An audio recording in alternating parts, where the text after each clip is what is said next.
Jamaica is the first country in the region to benefit from the World Health Organization WHO-backed COVAX facility, a global effort for equal distribution of vaccines. However, the WHO says its efforts to secure more doses for its partners is being strained due to vaccine hoarding by some countries.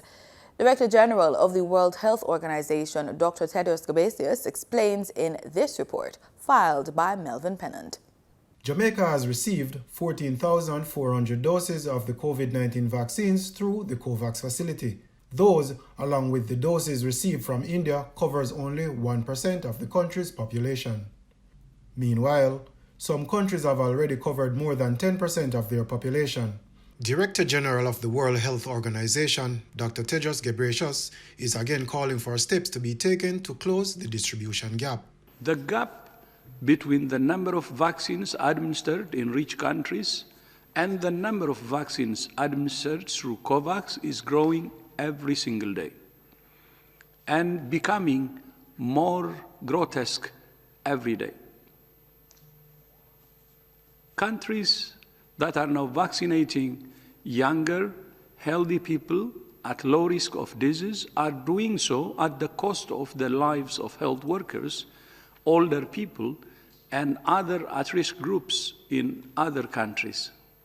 He says the inequitable distribution of vaccines is not just immoral, it's also economically self-defeating. Some countries are racing to vaccinate their entire populations while other countries have nothing. This may buy short-term security, but it is a false sense of security. The more transmission, the more variants. And the more variants that emerge, the more likely it is that they will evade vaccines. And as long as the virus continues to circulate everywhere, anywhere, people will continue to die. Trade and travel will continue to be disrupted, and the economic recovery will be further delayed.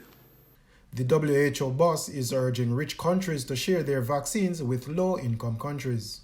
I have had conversations with leaders from lower-income countries whose economies are suffering and who are asking when they will get vaccines. And I have had conversations with executives from vaccine manufacturers about how to ramp up production. Recently, for example, I spoke to the CEO of AstraZeneca, Pascal Soriot, about the shared challenges we face in ramping up production and rolling out vaccines. There are other vaccines being developed and sold, but so far, AstraZeneca is the only company not profiting from its COVID-19 vaccines during the pandemic. Melvin Pennant, PBCJ News.